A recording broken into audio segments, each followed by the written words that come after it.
Hello guys, and welcome to my YouTube channel again. It's Abiola here, and today we are doing the health talk with Abby. This is the first episode, and I have two of my very lovely colleagues with me. We'll be doing this health talk together, and they are going to be introducing themselves. So I'm Uju. I'm Mula. So we're going to be chatting. It's going to be a chat. It's not going to be a lecture, so let's just chat. The chat can also continue in the comment section down below, so you give us your thoughts, and if there's anything we said that you are not or you didn't agree with, you can as well comment down below as well. So antibiotic resistance is one of the greatest public health challenges of our times, and persons that are infected with this antibiotic resistant bacteria have very few treatment options, which is actually a problem. Don't you think it's a problem? It is. It's a very big problem. Okay, so what comes to mind when you what comes to mind when you hear about antibiotic resistance? I want to know. Okay, so antibiotic resistance, it's the ability of pathological microorganisms to resist the effects of antimicrobial agents when used to fight infections. Now, in simple terms, antibiotic resistance, now when somebody go to use antibiotics without normal prescription, and then the bacteria within the person's body will become resistant, it will not respond to drugs when you use it to treat infections. Okay, I understood that you kind of added one of the causes. Like, what did you say? Yeah, when people don't actually follow prescription. But is that the only cause? No, actually no, there are so many causes of antibiotic resistance, and we are going to be talking about that today. Stay tuned. Yeah, don't go anywhere. So today I decided to tackle this on my platform because I've seen lots of life scenarios that are so annoying that I'm like, okay, when I have a platform, I need to address this. And we have various causes of this antibiotic resistance. Actually, we have the manufacturers, from the manufacturer's point of view, and we have patients. I know that at times the manufacturers actually produce fake, substandard, or even adulterated antimicrobial agents, which is part of the manufacturer's point of view. But the main reason why I'm here today is the patient's point of view, which involves them using antibiotics when they don't even need to use antibiotics. You know that kind of thing? Yes. A very good example is ladies are normally defaulters in this. I just want to give an example. So one day I was in pharmacy and a lady walked in and she said, I need bicham Ampiclox. So normally I would have just dispensed it, but I saw the look on her face and I really decided to ask why. What for? Do you have a prescription? And she was like, I just need bicham Ampiclox. And I knew obviously from her behavior that obviously maybe she has had sex, unprotected sex, and she now wanted to use it to cover up.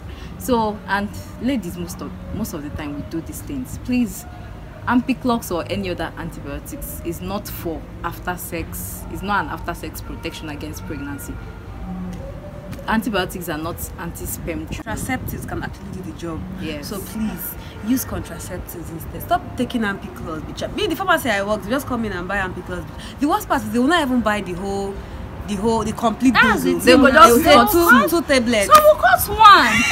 Someone came to the pharmacy with 15 naira and said I should cut one capsule. Like, it was surprising. How the hell do you guys do this? Like, I don't want this to be. That's what I'm trying to. We're trying to make it fun. So if you're a defaulter, just try and stop it. It's not good. Like, even 2 days ago, I went to Abiola's room to just see her, and Abiola's roommate came and was like, please, do you have flagyl?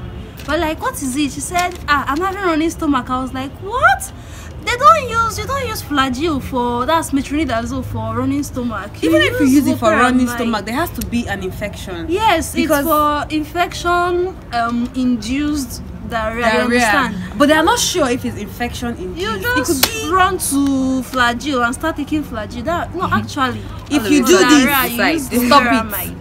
Stop it if you do this. Lomotil is 15 naira. Stop using flagyl. Thank you. Let's even say Loperamide. So in case you want any other brand, like, no, I think Lomotil is a brand name, right? Yeah. So Loperamide. And to use contraceptive, I bet. Not bicham. I'm hammering on it because I've seen it a lot of times. Auntie, please, no more bicham Ampiclox. Better still, use condom where they do. I beg. And they beg with that. Another important cause of this antimicrobial resistance is the misuse resulting from an overuse or underuse of antibiotics or antimicrobials in general. Like, Muna, what do you have to say about this? Well, most of the time, you give patients a prescription. You tell them this drug. Normally, the regimen for antibiotic treatment is 7 to 10 days. And a lot of people, because maybe you get relief after 2 to 3 days, now say, I don't wear my dropper. You just drop the medications, and these antibiotics, they just go into dormancy for some time, and they come up again with a greater force. So, Uju, what do you think? Yeah, I would even like to use myself as example. Like, there was a time I was having cough, and I went to the pharmacy to get drug, and the lady prescribed cotrimoxazole, that's Septrin, for me.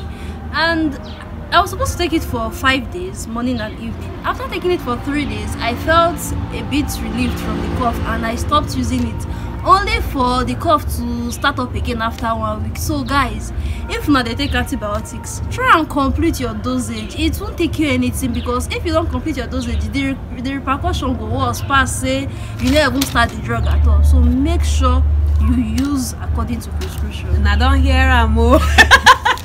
Okay, we have other causes as well. So another cause of antimicrobial resistance is uncontrolled access to antimicrobials or antibiotics as a whole. Because these antibiotics now, they don't even restrict their use. They are now over-the-counter drugs. You can get them without prescription. Some people just walk into the pharmacies and get them. So when the access to these drugs are uncontrolled, you see that people are bound to misuse these drugs. So what do you suggest, that we control them, control the access? Yeah, we'll control the access, definitely, because people are bound to abuse these drugs. So I think we should make them prescription only medicines. You come to the pharmacy with your prescription, and then you get your drugs.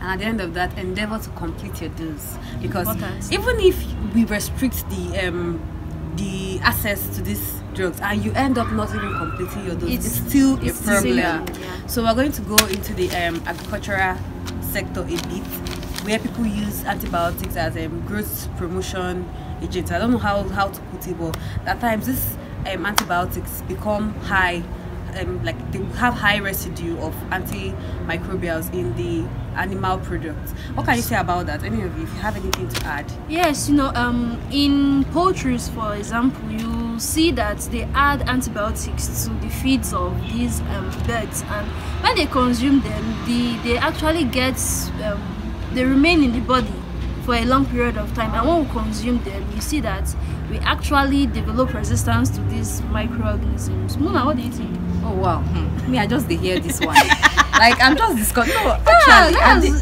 I'm just discovering about it now, because use it. Most of us that like Okuka Greek, during the Christmas, you like guys, you better chicken go for gbara. No, you don't like chicken gbara. You don't know what they used to. So this is actually contain residual amounts of antimicrobials. Wow. So these things are really contributing to resistance. Like, I think agri people should take note. They should at least try involving other forms of growth promotion. Like, these antibiotics is a big problem for us. Yeah. So guys, I'm trying to say, if you must take antibiotics, at least avoid overusing it, avoid underusing it, and avoid using it anyhow. That's just what I want to say. Misuse in general. That's what I'm about to say, because it gets to harm us at the end. And when it's time to actually treat infections that are actually serious, by then you're no longer sensitive to most of the antibiotics that could actually treat those diseases in the first place. So I think it was there was this press release I read from on, I don't know if it's NAFDAC page. I think they released it on 25th of July 2018. Yeah, I saw that release. It was about the fact that neonates or newborns actually acquire this antimicrobial resistance from Are you serious? Exactly, yes. From their mom, and it gets to a point where the child is not responsive. I was shocked when I saw that this thing could actually be transmitted from the mother to the mother to the child. Wow. So be very careful. means that we should really be diligent about this. Exactly. Yeah. Because when I saw it, I was surprised, because I didn't expect that this thing could be transmitted from mother to child. So ladies, be careful. I'm not talking to only ladies, so guys, be careful too. So that's just it. Uju, Okay, so to wrap everything up, this antibiotic resistance could actually lead to treatment failure, or in simple terms, it could lead to infections that cannot be easily eradicated with normal antibiotics. So we should try to actually use antibiotics the way they are prescribed. And before you actually use antibiotics, you actually need to go for antibiotic sensitivity tests. I don't know if you know about that, MCS. Yeah, you actually need to actually get to do tests that would check what microorganisms are actually in your body and which drugs that are actually that can actually tackle those microorganisms. So make sure you run tests before you actually I want to add to what you said. You know, there's this test people do. Actually, people do those tests, but it's just very few persons. Yeah. And you see that to show you that antibiotic resistance is becoming serious. Most persons, the antibiotics, you say Cipro. You're not sensitive. You're not sensitive to it. Then you're that's what I saw. And the list, it was just remaining imipinium that the person was actually responding to. No, it's a serious matter because for all classes of antibiotics, the person was resistant. Sometime last year, my mom had a very serious cough. She actually took up to 5 medications. Wow. I'm not kidding. She took like 5 different antibiotics because she had to go for a sensitivity test, and she noticed that she was only sensitive to I think either augmentin, and it was just 2 pluses to tell you how bad this antimicrobial resistance thing is. So we should really stay woke. Yeah. Alright, I think we've been able to educate you today. We've been able to inform you, and I hope you actually took to our advices if you've been a defaulter. Okay guys, don't forget to like this video, comment down below, and subscribe. Smash that button. We love you. Bye.